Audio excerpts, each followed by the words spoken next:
जनूबी एशिया इस वक्त एक बार फिर गैर यकीनी और कशीदा सूरत हाल से दो चार है। पाकिस्तान और अफगानिस्तान के दरमियान ताल्लुकात तारीखी, जोग्राफियाई और तहजीबी रिश्तों से जुड़े ज़रूर हैं, लेकिन सिक्योरिटी के मामलात ने हमेशा इन ताल्लुकात को हसास बनाए रखा है। गुज़श्ता चंद बरसों में अफगानिस्तान में इक़्तिदार की तब्दीली के बाद उम्मीद की जा रही थी कि दोनों हमसाय ममालिक के दरमियान ताउन का एक नया बाब खुलेगा, सरहदी सलामती के मसाइल हल होंगे और खित्ता अमन की तरफ बढ़ेगा। लेकिन ज़मीनी हक़ाइक़ इसके बिल्कुल बरक्स दिखाई देते हैं। अब सूरत हाल यह है कि अफगानिस्तान की सरजमीन से पाकिस्तान में दहशतगर्दी की वारदातें आज भी हो रही हैं। अब यह मुकम्मल तौर पर वाज़ेह हो चुका है कि अफगान सरजमीन मुसलसल पाकिस्तान मुखालिफ दहशतगर्द अनासर के लिए महफूज पनागाह के तौर पर इस्तेमाल हो रही है, जिसने न सिर्फ दाखिली अमन को मुतासर किया है बल्कि पाकिस्तान के सब्र का पैमाना भी लबरेज कर दिया है। यही वजह है कि मुल्क में होने वाली ताज़ा दहशतगर्दी की कार्रवाइयों के नतीजे में जब पाकिस्तान का सब्र का पैमाना लबरेज हुआ तो उसने फ़ज़ाई कार्रवाई की जो मदद है उससे फितनतुल खारिज के अड्डों को निशाना बनाया, जिसके नतीजे में कई खारिज निशान इबरत बने। अब इस कार्रवाई के नतीजे में अफ़गान हुकूमत से किसी खैर की तवक्को तो नहीं की जा सकती थी, इसीलिए अफ़गान हुकूमत ने अपनी फितरत से मजबूर होकर तोरखम और तिरा सेक्टर में बिला इश्ताल फायरिंग की है, जिससे सरहदी कशीदगी में इजाफा हुआ। पाकिस्तानी फोर्सेस ने फौरी और मौसर जवाब देते हुए सूरत हाल को काबू में किया और कई अफ़गान चेक पोस्टों को निशाना बनाया। इस पेशरफ्त ने यह वाज़ेह कर दिया है कि मामला महज बयानात तक महदूद नहीं रहा बल्कि अमली तौर पर अस्करी तनाव की शक्ल इख्तियार कर चुका है। अब सवाल यह है कि क्या ये महज एक वक्ती झड़प है या इसके पीछे बड़ी कशीदगी के आसार मौजूद हैं। हकीकत यह है कि मौजूदा तनाव महज सरहदी गलती का नतीजा नहीं बल्कि एक बड़े सिक्योरिटी पस मंज़र का तसलसल है। पाकिस्तान बार बार यह मौक़िफ़ इख्तियार करता रहा है कि अफ़गानिस्तान में कायम हुकूमत, जिसकी क़यादत अफ़गान तालिबान के पास है, अपनी सरज़मीन को पाकिस्तान मुखालिफ अनासर के इस्तेमाल से रोकने में नाकाम रही है। अगर सरहद पार मौजूद शिद्दत पसंद गिरोहों के ख़िलाफ़ मौसर कार्रवाई नहीं की जाती तो सरहदी झड़पें महज अलामती तस्वुर होंगी, लेकिन असल मसला बरकरार रहेगा। इस तनाजुर में तीरा और तोरखम की फायरिंग को एक बड़े स्ट्रेटेजिक तनाव की कड़ी समझा जा सकता है। पहला अंसर अस्करी हिकमत अमली है। अगर दोनों ममालिक महदूद और हदफी रद्दअमल तक ख़ुद को महदूद रखते हैं और बाज़ाब्ता जंगी महाज से गुरेज करते हैं तो सूरत हाल कंट्रोल में रह सकती है। पाकिस्तान की पॉलिसी अमूमी तौर पर यह रही है कि वो सरहद पार ख़तरात का जवाब देता है लेकिन मुकम्मल जंगी तसादुम से बचने की कोशिश करता है। दूसरी जानिब अफ़गानिस्तान की मौजूदा हुकूमत माशी और सफारती दबाव का शिकार है, इसलिए वो भी वसी पैमाने की जंगी कशीदगी की मुताहम्मिल नहीं हो सकती।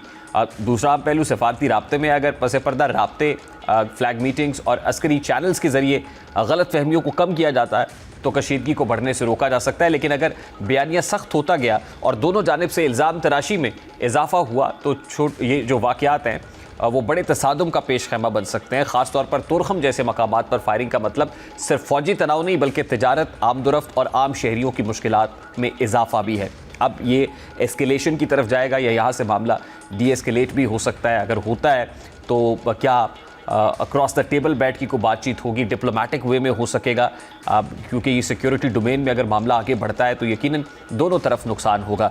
एजाज़ महमूद मलिक साहब सीनियर डिफेंस एनालिस्ट हैं, उन्होंने ज्वाइन किया है। अस्सलाम वालेकुम sir, thank you very much for joining us. सबसे पहले तो बड़ा सादा सा सवाल है, ज़ाहिर है पाकिस्तान की जानिब से बड़ी कार्रवाई की गई और हम एक्सपेक्ट कर रहे थे इसके रेपरकशंस होंगे, इसके इम्प्लीकेशंस तो होंगे और फिर वही हुआ जिस तरीके से तोरखम और तिरा सेक्टर की तरफ जो है बिला इश्ताल फायरिंग हुई और फिर उसका भरपूर जवाब भी दिया गया। आपको क्या लगता है कि अल्टीमेटली कोई ये फुल स्केल या फुल थ्रॉटल किस्म की सिक्योरिटी डोमेन के अंदर कोई कार्रवाई हो सकती है दोनों तरफ से, या ये वक्ती अलामती कार्रवाइयाँ हैं जो जारी हैं? वालेकुम अस्सलाम जी और बिस्मिल्लाहिर्रहमानिर्रहीम। देखें, ये जो भी सूरत हाल आज हमें दरपेश है, इसमें पाकिस्तान के पास सारी ऑप्शंस तो हमेशा से मौजूद रही हैं, लेकिन हमारी मोस्ट प्रेफर्ड ऑप्शन जो है वो पुरअमन मुज़ाकरात ही हैं, डिप्लोमेटिक चैनल्स ही हैं, जिसके लिए ना सिर्फ ये कि हमने कोशिश की बल्कि हमारे लिए और इनफैक्ट दोनों मुल्कों को जो है अमन और एक दूसरे के साथ ताउन से रहने की ख्वाहिश रखते हुए हमारे बरादर इस्लामी मुल्क तुर्किया और कतर ने भी कोशिश की। लेकिन आपने देखा कि मल्टीपल राउंड्स हुए मुज़ाकरात के, लेकिन उनका रवैया जो था अफ़गान तालिबान का वो बिल्कुल गैर लचकदार था और मजबूरन वो जो है हमें उसमें से अल्टीमेटली बाहर हम आए और वो गैर नतीजा खेज रहे। और उसके बाद हमारे तमाम तर एहतजाज वाज़ेह सबूत देने के बावजूद उन्होंने ना सिर्फ ये कि हमें कोई सपोर्ट नहीं किया अर्शवाइल जो टीटीपी है या फितनतुल ख्वारिज हैं, बल्कि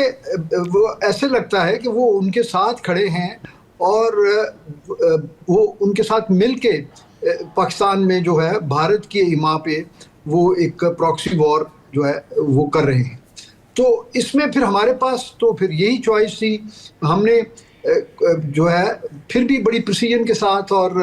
बड़े कैलिब्रेटेड जो है रिटेलिएटरी स्ट्राइक्स की, जिसमें जो है क्रेडिबल इंटेलिजेंस इंफॉर्मेशन के बाद वहाँ पे ये सारी कार्रवाइयाँ हुई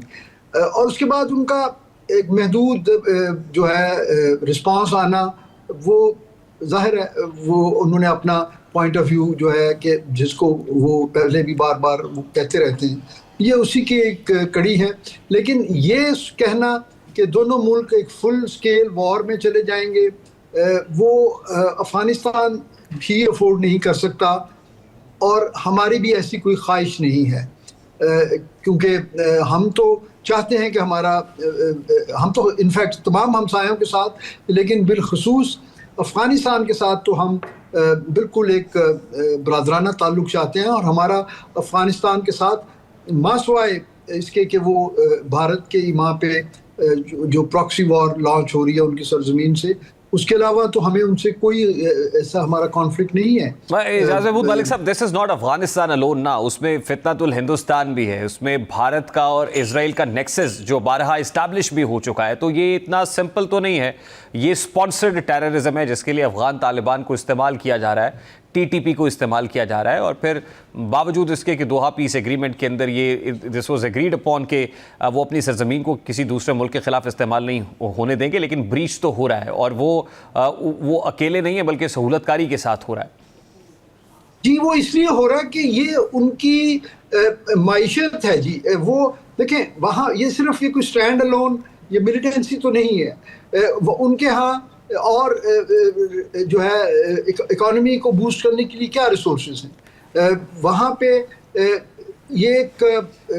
जो है आप कह लीजिए कि एक फुल स्पेक्ट्रम क्रिमिनल स्पेक्ट्रम जो है वो वहाँ पे इस वक्त काम कर रहा है, जिसमें हायर टेररिस्ट प्रायोरिटी पे है, ये एक प्रोडक्ट है उनके पास, फिर वो नारकोटिक्स में है और उसके साथ साथ वो इलीगल ट्रेड और स्मगलिंग में। तो यही काम उनको आता है और यही काम वो कर सकते हैं। अब बदकिस्मती से जैसे आपने भी हाईलाइट किया कि उनको इस काम के करने की एक बड़ी हैवी जो है रिवॉर्ड उनको मिल रहा है फॉरेन फंडिंग से, तो वो इस अपॉर्चुनिटी को जो है इतनी आसानी से तो नहीं छोड़ेंगे। तो हम भी फिर इसी तरह है कि जिस ज़ुबान में उनको समझाया जा सकता है उसी में मजबूरन हमें शायद मज़ीद कुछ कार्रवाई करनी पड़े और उसके बाद यकीनन देखिए ना सर, एक तरफ से US is funding them with dollars और दूसरी तरफ चाइना का भी बड़ा स्टेक है इस रीजन के अंदर, चीन की मईशत जुड़ी हुई है इसके साथ, रशिया का स्टेक है, यूएस एक तरफ फंडिंग कर रहा है, वहाँ से यूएस डॉलर्स जा रहे हैं अफगानिस्तान में, तो यहाँ से जो दो ग्लोबल प्लेयर्स हैं दूसरे, वो क्या रोल प्ले कर सकता है? देखिए सिर्फ यूएस के फंडिंग ही नहीं है, आप ये देखिए कि वो जो इतना सारा असलहा वहाँ पे वर्थ बिलियंस ऑफ डॉलर छोड़ के गए थे, उसके क्या मकासद थे? वो भी इसी एक ओवरऑल स्ट्रेटेजिक जो है ना चेस बोर्ड का हिस्सा है कि वो ये कैपेसिटी होते हुए भी कि वो सारा असलहा वो अपने जो 2 साल का उनका अरसा था जिसमें उन्होंने अपनी यहाँ से रिट्रीवल प्लान की थी, इनखला उन्होंने प्लान किया था, लेकिन वो उन्होंने ये दानिस्ता तौर पे ये असला यहाँ छोड़ के गए। इसी तरह रशिया का जहाँ तक ताल्लुक़ है, रशिया इस वक्त अपनी जंग में जो है वो इतना बुरी तरह वो उसमें इंगेज है, लेकिन चीन जो है, चीन को मेरे ख्याल में ज़्यादा असर्टिव होने की ज़रूरत है, क्योंकि चीन का जो इंफ्रास्ट्रक्चर और कनेक्टिविटी डेवलपमेंट का जो एक ग्लोबल मंसूबा बेल्ट एंड रोड इनिशिएटिव है, वो इस खित्ते से गुजरता है और जब तक अफ़गानिस्तान में जो है सिक्योरिटी के हालात ठीक नहीं होते, जब अफ़गानिस्तान के ताल्लुकात उसके तमाम हमसायों से ठीक नहीं होते, ये बॉटलनेक रहेगा BRI में। और चीन ने अच्छी खासी इन्वेस्टमेंट की है इस खित्ते में, अफगानिस्तान के अंदर भी। तो चीन के पास यकीनन लेवरेज है कि वो अफगानिस्तान का जो काबुल रजीम है वो उनको ये है समझाए और उनको किसी ऐसे अल्टीमेटली तो जाहिर है ये मामला सिक्योरिटी डोमेन के अंदर नहीं, डिप्लोमेटिक डोमेन में रहते हुए हल होगा।